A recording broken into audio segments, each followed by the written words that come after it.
वैसे तो ऑलमोस्ट ईद ख़त्म ही हो चुकी है क्योंकि आज ईद का तीसरा दिन है। मगर ईद की रेसिपीज़ में से कुछ रेसिपीज़ ऐसी होती हैं जिन्हें छोड़ा तो बिल्कुल भी नहीं जा सकता, और आज की रेसिपी उन्हीं रेसिपीज़ में से एक है। बिस्मिल्लाहिर्रहमानिर्रहीम, अस्सलाम वालेकुम। खुश रहें, आबाद रहें, जहाँ भी रहें हैप्पी रहें और हेल्दी रहें। तो मैं हूँ फ़ायज़ा और वेलकम करती हूँ आपको चटपटे पकवान में। आज मैं बनाने जा रही हूँ बहुत ही टेस्टी मटन बट कढ़ाई। बनाना भी आसान है और बनती भी बहुत टेस्टी है, तो इसे बनाना तो बनता है।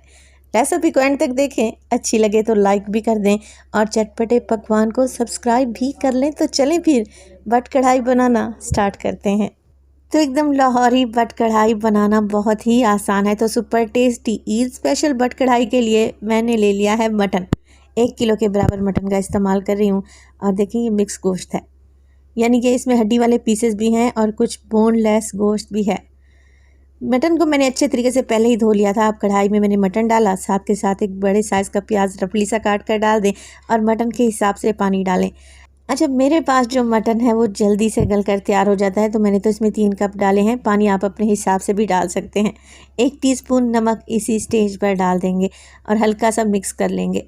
बट कढ़ाई बनाने के लिए टमाटर प्याज का इस्तेमाल किया जाता है, जिससे ग्रेवी बड़ी टेस्टी बनती है। फिर आप इसे रोटी चपाती नान के साथ सर्व कर सकते हैं। मटन में डालूंगी मैं 1 टेबलस्पून भर के अदरक और लहसुन का पेस्ट। अदरक लहसुन का पानी का इस्तेमाल किया जाता है ऑथेंटिक रेसिपी में। चलें जी, मिक्स कर लेते हैं।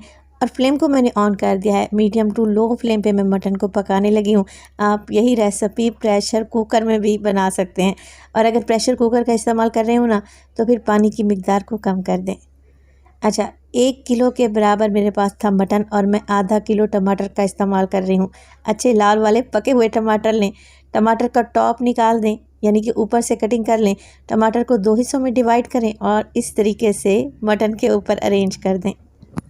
तो टमाटर की स्किन वाली साइड को ऊपर की जानिब रखें। बस ये कुछ भी नहीं करना, कवर लगाएं और तकरीबन 15 मिनट के लिए मटन को पकने के लिए छोड़ दें। 15 मिनट के बाद चेक कर लेते हैं। पानी अभी भी ड्राई नहीं हुआ, मगर टमाटर गलकर सॉफ्ट हो चुके हैं। तो सबसे पहले तो मैं टमाटर का छिलका ही निकाल दूंगी, क्योंकि बट कढ़ाई में टमाटर का छिलका निकाल देंगे ना, ग्रेवी स्मूथ और सिल्की बनेगी। और ये छिलका ना देखने में अच्छा लगता है ना खाने में अच्छा लगता है, तो इसे निकाल देना ही बेहतर है।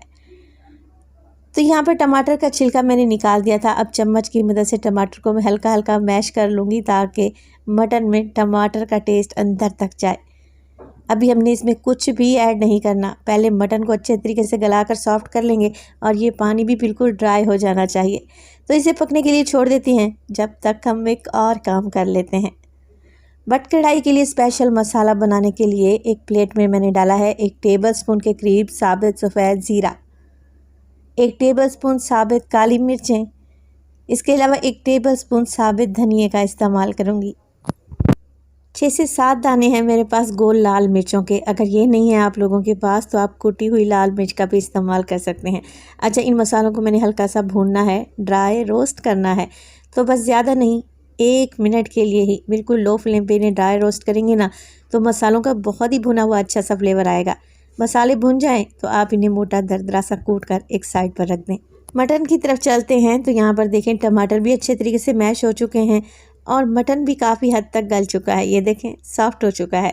अब हमने यहाँ पर मटन की भुनाई करनी है, मगर उससे पहले अगर तो रेसिपी आप लोगों को ज़रा सी भी अच्छी लग रही हो, रेसिपी को लाइक कर दिया करें और चटपटे पकवान को सब्सक्राइब भी कर लें। आप सब लोगों का बेहद शुक्रिया। तो आधा कप के करीब मैंने कुकिंग ऑयल लिया और बट कढ़ाई में ऐड कर दिया।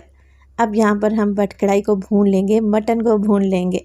जो टमाटर के पीस आपको साबित नज़र आ रहे हैं ना, चम्मच की मदद से मैश करते जाएं और मटन को भूनते जाएं। अच्छा, बट कढ़ाई में डाली जाती हैं हरी मिर्चें, जिन्हें हम मोटा मोटा कूट कर या चॉप करके डाल सकते हैं। तकरीबन 1 से 1.5 टेबलस्पून डाल दें।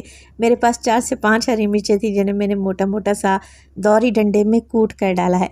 मिक्स करें और मटन की भुनाई कर लें। ये बट कढ़ाई बनाना बहुत ही आसान है और टेस्ट में भी लाजवाब है। तो अभी तक अगर आपके घर में किसी की दावत है या फिर आप फैमिली वालों को ही दावत देना चाह रहे हैं, तो एक बार ये बट कढ़ाई तो लाजमी बनाएं। आधा कप दही को मैंने अच्छे तरीके से फेंट लिया है, वो भी शामिल कर देंगे और अच्छे तरीके से मिक्स कर लेंगे। अच्छा, यहाँ पर जो ध्यान देने वाली बात है वो ये कि हमने दही बहुत ज़्यादा खट्टी इस्तेमाल नहीं करनी। पुरानी दही या फ्रिज में रखी हुई दही का इस्तेमाल ना करें, एकदम फ्रेश दही डालें। मसाले जो हमने मोटे मोटे से कूट कर रखे हुए थे ना, भून कर, वो सारे के सारे मैं डाल दूँगी इसी स्टेज पर। दही के साथ मसाले भी भुन जाएंगे और मसाले जलेंगे भी नहीं। अच्छा, मैं तो 1 किलो की आपको परफेक्ट रेसिपी दे रही हूँ। हमारे घर में चटपटा सा खाया जाता है। अगर आप मिर्च मसाले कम खाते हैं तो फिर इस मसाले की क्वांटिटी कम मिकदार में डाल सकते हैं। बस जी, कुछ भी नहीं करना। जैसे ही ऑयल तैरने लगे, हम डालेंगे इसमें गोल लाल मिर्चें 7 से 8 अदद और बारीक कटी हुई हरी मिर्चें। फ्लेम को ऑफ कर दें। बेहतरीन बट कढ़ाई तैयार है। खाएंगे ना, उंगलियां चाटते रह जाएंगे। तो आखिर में डालेंगे ढेर सारा हरा धनिया और बारीक कटी हुई जूलियन शेप में अदरक, जो कि दोनों ही मेरे पास नहीं थी। आप लोगों के पास हो तो आप लाजमी डालें। मैं इसे गार्निश करूंगी लेमन के स्लाइसेस से। तो देखें, लग रही है ना टेस्टी। आज ही इस रेसिपी को ट्राई करें। रेसिपी अच्छी लगे तो लाइक कर दें और चटपटे पकवान को सब्सक्राइब भी कर लें। अपना बहुत सारा ख्याल रखिएगा। फ़ाइज़ा को अपनी दुआओं में याद रखिएगा। मुझे दीजिए इजाज़त। टिल देन, अल्लाह निगहबान।